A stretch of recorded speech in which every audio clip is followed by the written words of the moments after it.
Topic is angle between two intersecting lines.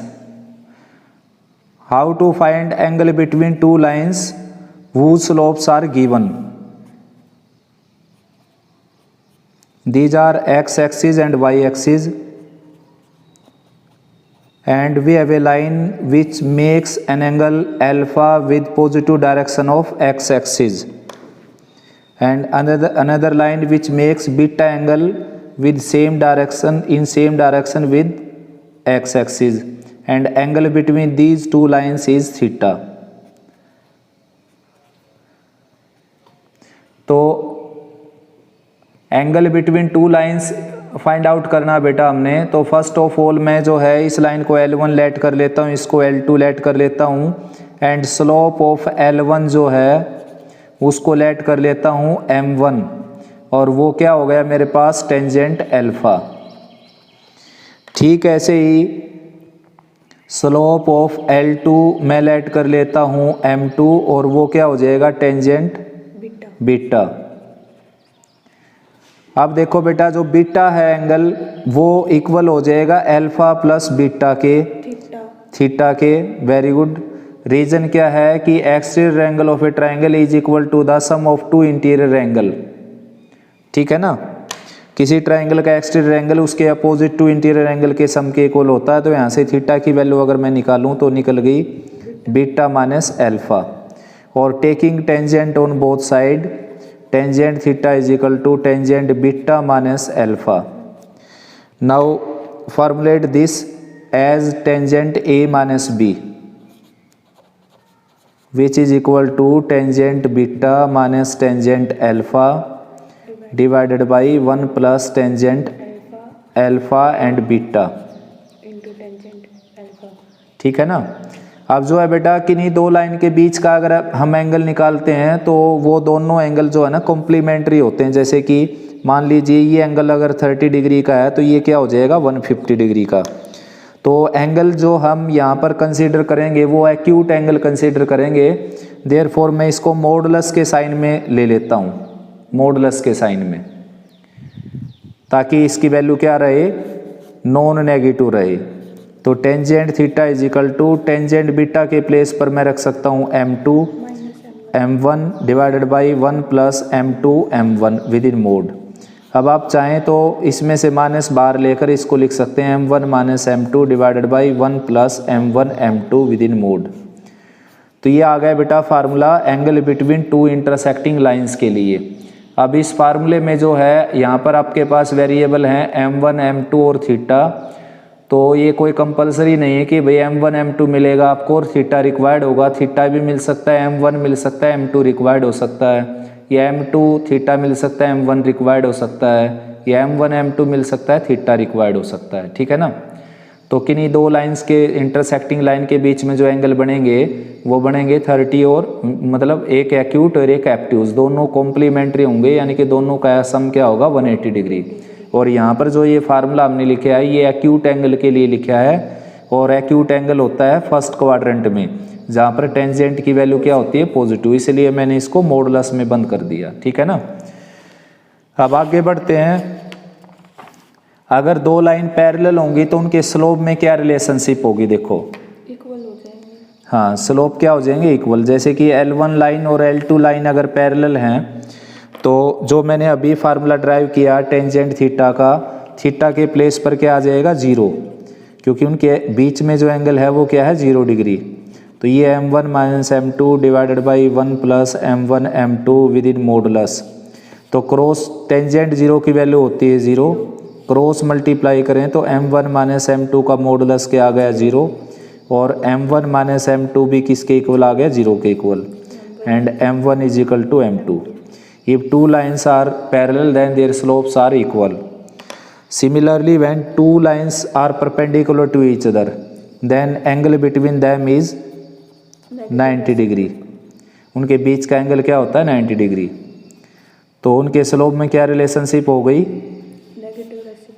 एक दूसरे के नेगेटिव रेसिप्रोकल हो जाएंगे बेटा। देखो टेंजेंट 90 की वैल्यू होती है 1/0, क्रॉस मल्टीप्लाई करें तो ये पोर्शन 0 हो गया, ये पोर्शन बच गया। सबसे पहले मॉडुलस की प्रॉपर्टी मैं यूज करूँगा यहाँ पर m1 का मोड अलग से आ जाएगा, m1 माइनस m2 का, और 1 प्लस m1 m2 यहाँ पर अलग से आ जाएगा। इस तरीके से राइट में 1/0 है ही।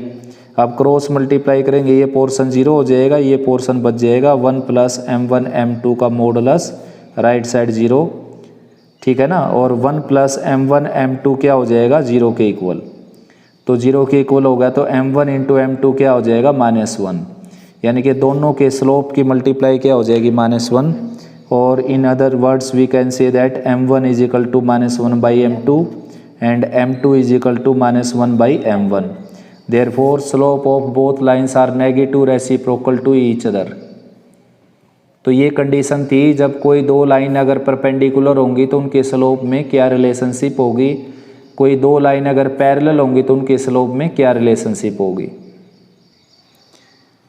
Next is to find the condition of parallelism and perpendicularity of the two lines. यानी कि अगर दो लाइन है आपके पास, first is a1x plus b1y and plus c1 right side 0, second line a2x plus b2y और प्लस c2 इक्वल टू 0। तो अगर ये दोनों लाइन बेटा पैरेलल हैं तो a1 b1 a2 b2 के अंदर क्या कंडीशन होगी वो चेक करेंगे हम। देखो तो मैं फर्स्ट ऑफ ऑल इसका स्लोप निकाल देता हूँ जो कि क्या है m1, इसका स्लोप है m1 लेट कर लिया मैंने। और मैंने ट्रिक बताई थी स्लोप निकालने की, coefficient of x divided by coefficient of y और नेगेटिव टाइम उसका, ये आ गया स्लोप फर्स्ट लाइन के लिए। सेकंड लाइन का स्लोप लेट कर लिया m2, वो कि क्या हो जाएगा -a2 divided by b2। We know that if both lines are parallel then their slopes are equal, therefore m1 is equal to m2, that is -a1 by b1 is equal to -a2 by b2। Minus से minus cancel हो गया बेटा, cross multiply करेंगे तो a1 b2 और a2 b1, that is a1 b2 minus a2 b1 equal to 0। यानी कि अगर a1 b1 और a2 b2 के अंदर अगर ये रिलेशनशिप होगी then both lines are parallel, दोनों लाइन पैरेलल हो जाएंगी। यानी कि अब आप क्या कर सकते हो, जैसे कि मेरे पास कोई दो लाइन है, एक एग्जांपल लेकर चलता हूँ मैं, 3x प्लस 4y और -1 equal to 0, 6x plus 8y और -7 इक्वल टू 0। जैसे कि ये दो लाइन है, चेक करनी है मेरे को पैरेलल है या नहीं। तो a1 के प्लेस पर रख देता हूँ मैं 3 और b2 के प्लेस पर रख देता हूँ 8, माइनस का साइन, a2 के प्लेस पर रख देता हूँ मैं 6 और b1 के प्लेस पर रख देता हूँ 4।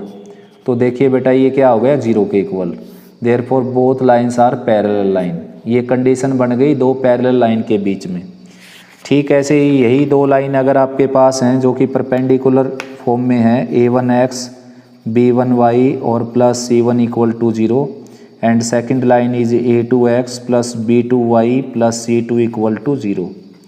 जैसे ये दो लाइन है आपकी और ये दोनों लाइन क्या है, परपेंडिकुलर, तो इसके स्लोप को m1 लेट कर लिया मैंने जो कि क्या हो जाएगा -a1 बाई b1, और इसके स्लोप को m2 लेट कर लिया जो कि हो जाएगा -a2 by b2। If both lines are perpendicular then m1 into m2 equal to -1। m1 अगर दोनों लाइन परपेंडिकुलर होंगी बेटा तो m1 इंटू m2 क्या आ जाएगा, -1 के इक्वल, देयरफॉर m1 यानी कि -a1 by b1, m2 -a2 by b2 and right side -1, एक साइन कैंसिल हो जाएगा, ये आ जाएगा -a1 a2 और divided by b1 b2 right side 1। तो therefore -a1 a2 equal to b1 b2, that is a1 a2 plus b1 b2 equal to 0। ठीक है ना, ये राइट में चला गया ना, 0 हो गया। तो ये कंडीशन आ गई अगर दो लाइन परपेंडिकुलर हों तो। जैसे कि मैं एक एग्जांपल ले लेता हूँ, 3x प्लस 4y और -7 इक्वल टू 0 और 4x माइनस 3y और +1 इक्वल टू 0। चेक करना कि ये परपेंडिकुलर है या नहीं। ये A1 ले लेता हूँ मैं, ये B1, ये C1 और ये A2, B2, C2। तो A1 A2 that is 3 into 4 यानी कि 12 और plus B1 B2 that is 4 into -3 -12 therefore 0। A1 A2 plus B1 B2 अगर 0 आ जाए that means both lines are perpendicular. अब नेक्स्ट टॉपिक है बेटा, अगर आपके पास कोई स्ट्रेट लाइन है जैसे कि AX plus BY plus C equal to 0, ये आपके पास स्ट्रेट लाइन है। तो अगर आपके पास एक स्ट्रेट लाइन है बेटा AX plus BY plus C equal to 0, then we need to find another line which is parallel to this line and its equation will be AX plus BY plus K equal to 0। यानी कि आपके पास कोई straight line है और उसके parallel कोई group of lines या family of lines आपने फाइंड आउट करनी जो इसके पैरेलल हों। तो उसकी इक्वेशन में केवल आप कांस्टेंट को चेंज कर देना, बस आपकी इक्वेशन आ जाएगी। तो चेक करते हैं कैसे। पहले इसके ऊपर एक एग्जांपल लेता हूँ मैं। देखो, जैसे कि मेरे पास एक स्ट्रेट लाइन है 3x प्लस 4y और प्लस 7 इक्वल टू 0। तो मेरे को एक इक्वेशन निकालनी है जो इसके पैरेलल हो, ठीक है ना, या family of straight line which are parallel to line 1, then these equations can be in the form of 3x plus 4y plus k equal to 0। यानी कि डायरेक्ट आप यहाँ तक अपने रिजल्ट को लिख सकते हैं। अब k की वैल्यू फाइंड आउट करने के लिए आपको यहाँ पर पासिंग पॉइंट मिल सकता है या फिर और कोई इंटरसेक्शन मिल सकता है किसी के साथ, या XY इंटरसेक्ट मिल सकते हैं। यानी कि k की वैल्यू फाइंड आउट करने के लिए स्टेटमेंट में कुछ न कुछ मिलेगा आपको। तो यहाँ तक आप डायरेक्ट क्वेश्चन कर सकते हो। अगर स्टेटमेंट ये है कि find the equation of line which is parallel to the line 3x plus 4y plus 7 equal to 0, तो यहाँ तक लिख दीजिए। और k की वैल्यू निकालने के लिए कंडीशन देखिए स्टेटमेंट में क्या है, वो कंडीशन अप्लाई कर दीजिए, k की वैल्यू मिल जाएगी, ठीक है ना। तो इसका डेरिवेशन दे देता हूँ मैं पहले आपको। देखो, जैसे कि मेरे पास कोई स्ट्रेट लाइन है A1x plus B1y plus C1 equal to 0 और एक दूसरी स्ट्रेट लाइन निकालनी है मेरे को जो इसके पैरेलल होगी। तो अब इस लाइन का स्लोप मैं लेट कर लेता हूँ m1, जो कि क्या हो जाएगा -A1/B1। ये इसका स्लोप आ जाएगा -A1/B1, इसका स्लोप आ गया ये। अब जो रिक्वायर्ड लाइन होंगी उनका भी स्लोप क्या हो जाएगा, यही हो जाएगा, ठीक है ना। और उनकी equation y equal to intercept form में लिखेंगे, मतलब स्लोप इंटरसेप्ट फॉर्म में y इक्वल टू mx क्या होगा यहाँ पर -A1/B1 और x और प्लस में c लिख देता हूँ मैं, c यहाँ पर स्लोप इंटरसेप्ट फॉर्म में इक्वेशन निकाल दी मैंने। क्योंकि मेरे पास अगर y इंटरसेप्ट हो और स्लोप हो तो इक्वेशन ऐसे फाइंड आउट कर सकते हैं हम। अब जो है इसको थोड़ा सा और सिंप्लीफाई अगर मैं करूं तो B1 की मल्टीप्लाई इसके साथ कर सकता हूं मैं। देखो, ये आ जाएगा B1y और -A1x और प्लस B1c। लेफ्ट में लेकर आऊँ तो ये आ जाएगा A1x प्लस B1y और -B1c राइट साइड 0। तो A1x प्लस B1y और इसको मैं लेट कर लेता हूँ k, क्योंकि ये कोई ना कोई कांस्टेंट है बेटा, तो कुछ न कुछ तो वैल्यू आएगी इसकी, तो उसको मैंने एज्यूम कर लिया k। तो ये बन गई आपकी ऐसी स्ट्रेट लाइन जो इसके क्या होगी, पैरेलल होगी। देख लीजिए, तो x y के कोफिशिएंट सेम है बिल्कुल और कांस्टेंट को रिप्लेस कर दिया हमने अनदर कांस्टेंट में। तो अब आप डायरेक्ट ये काम कर सकते हैं, यानी कि कोई इक्वेशन गिवन है उसके पैरेलल लाइंस निकालनी है तो x y तक सेम रखिए, कांस्टेंट को चेंज कर दीजिए, ठीक है ना। ठीक ऐसे ही कंडीशन बन जाएगी स्ट्रेट लाइन की पैरेलल के केस में, सॉरी परपेंडिकुलर के केस में। तो जैसे आपके पास कोई स्ट्रेट लाइन है A1x प्लस B1y और प्लस C1 राइट साइड 0, ठीक है ना। So we have a straight line A1x plus B1y plus C1 equal to 0 and need to find another straight line which is perpendicular to this given line। तो therefore equation will B b1x minus a1y और plus k equal to 0। यानी कि आपने क्या करना है, देखो x Y के कोफिशेंट इंटरचेंज कर देने हैं आपने, एक्स वाई के कोफिशेंट को इंटरचेंज कर देना है बेटा, और साथ में क्या कर देना है, किसी एक का साइन चेंज कर देना है, किसी एक का। यानी कि मैंने दो जगह लिख दिया, ये भी आंसर सही है और ये भी आंसर सही है। किसी एक का साइन चेंज कर दो और कोफिशेंट इंटरचेंज कर दो, तो रिक्वायर्ड इक्वेशन आ जाएगी जो गिवन लाइन के क्या होगी, परपेंडिकुलर होगी। तो जैसे कि इसके ऊपर कुछ एक एग्जांपल करवा देता हूँ मैं। जैसे कि मेरे पास एक स्ट्रेट लाइन है 3x minus 4y plus 7 equal to 0 and need to find a another straight line which is perpendicular to that line. तो उसके लिए आपने क्या करना, x और y के कोफिशेंट को चेंज कर देना। देखो x का कोफिशेंट -4 था तो y का कोफिशेंट -4 था, x का कोफिशेंट -4 हो गया, और x का कोफिशेंट y के कोफिशेंट के साथ ले दिया, और बाकी यहाँ पर आपने लेना कि अननोन कांस्टेंट कहीं 7 लिख दें। और अभी तो एक चेंज और करना है, किसी एक का साइन और चेंज करना आपने, या तो x के कोफिशेंट का या y के कोफिशेंट का। तो मैं यही कर देता हूँ और इजी हो जाएगा, वरना आप यहाँ पर भी माइनस लगा सकते हैं।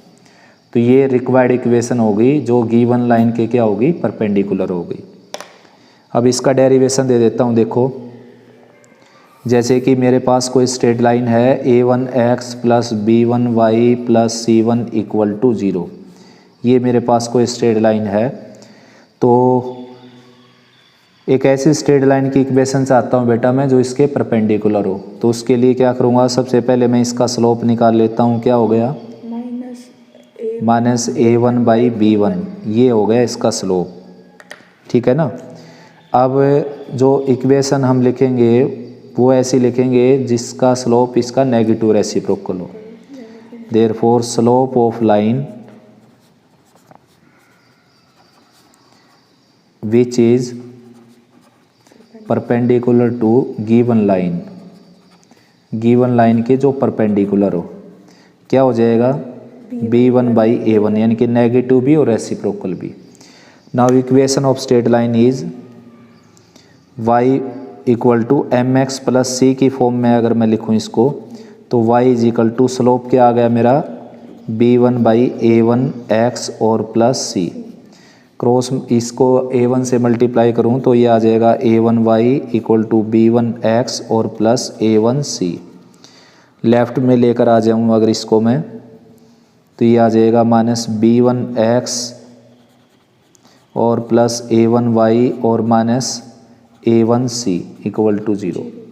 अब इसके प्लेस पर एक कोई अननोन कांस्टेंट ले लेते हैं जिसको k लिख देते हैं, माइनस b1x और प्लस a1y और प्लस k राइट साइड 0। हम चाहे तो माइनस से मल्टीप्लाई करें तो b1x माइनस a1y और प्लस k, यहाँ पर माइनस से लगाना जरूरी नहीं बेटा, k कोई अननोन कांस्टेंट है, उसका साइन अपने आप इसके अंदर ही है k के साथ ही, है ना। हाँ माइनस होगा तो माइनस माइनस प्लस हो जाएगा। तो ये रिक्वायर्ड इक्वेशन हो गई, यानी कि family of lines which are perpendicular to the line 1, ठीक है ना। अब एक्सरसाइज कर लेते हैं स्टार्ट। देखो यही टॉपिक था इस एक्सरसाइज में। बेसिक इतना ही था, बेसिक यही है बेटा इसका, इस एक्सरसाइज के लिए केवल।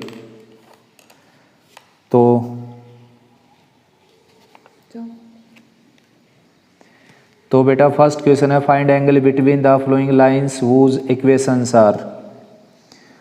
एक्सरसाइज है 10.7 इस बुक में ये, और फर्स्ट क्वेश्चन है ये इसका। First line is x plus 2y plus 9 equal to 0 and second line is 3x plus y minus 7 equal to 0। Find the angle between these two intersecting line. तो m1 आ जाएगा इसका slope जो कि आ जाएगा -1/2, m2 आ जाएगा -3/1 and formula is tangent theta is equal to m1 minus m2 divided by 1 plus m1 m2 within mod. तो m1 के प्लेस पर -1/2, m2 के प्लेस पर +3 आ जाएगा नेगेटिव होकर, और 1 प्लस m1 m2 यानी कि 1/2 into 3 within mod tangent theta is equal to 6 minus 1 यानी कि 5/2 डिवाइडेड बाई 6 प्लस 1। ये यहाँ पर जो है बेटा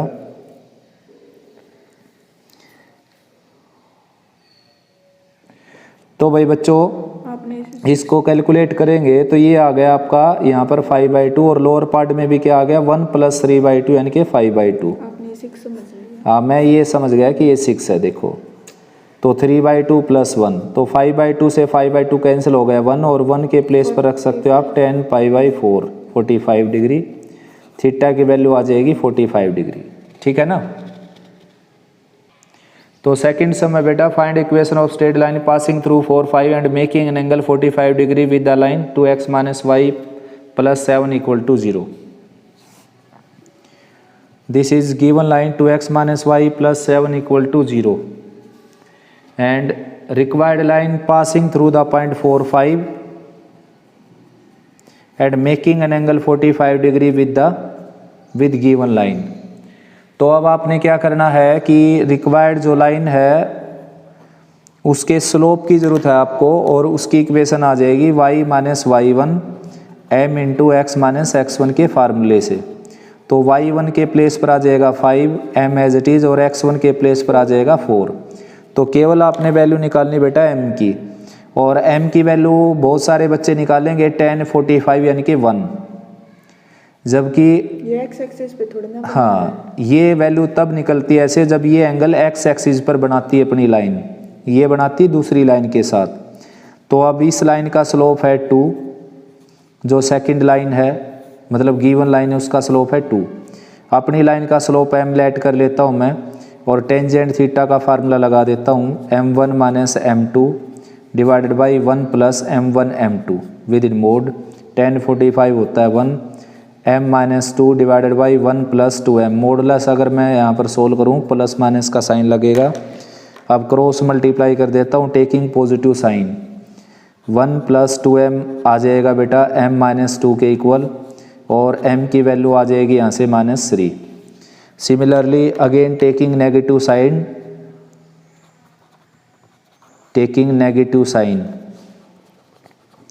तो -1 - 2m की वैल्यू आ जाएगी m - 2 और -3m की वैल्यू आ जाएगी -1 और m की वैल्यू आ जाएगी 1/3। तो इक्वेशन आ गई आपकी y - y1 और स्लोप लिया मैंने -3 into x - 4 that is 3x + y और ये +12 लेफ्ट में आकर -12 - 17 = 0। ये फर्स्ट इक्वेशन हो गई और सेकंड इक्वेशन आएगी -1/3 रखने +1/3 रखने से स्लोप की जगह पर y - y1 1/3 और x - 4 दैट इज 3y - 15 और x - 4 यानी कि x - 3y और +11 राइट साइड 0। ठीक है ना। अब यहाँ पर क्वेश्चन ये आता है बेटा कि दो इक्वेशन कैसे आ गई। तो 4 5 से पास होने वाली लाइन ये भी हो सकती है जो इसके साथ 45 डिग्री का एंगल बनाएगी। ठीक है ना। या फिर यहाँ से भी जा सकती है लाइन। तो इसलिए दो केस अराइज हो जाएंगे और दो ही आंसर आएंगे।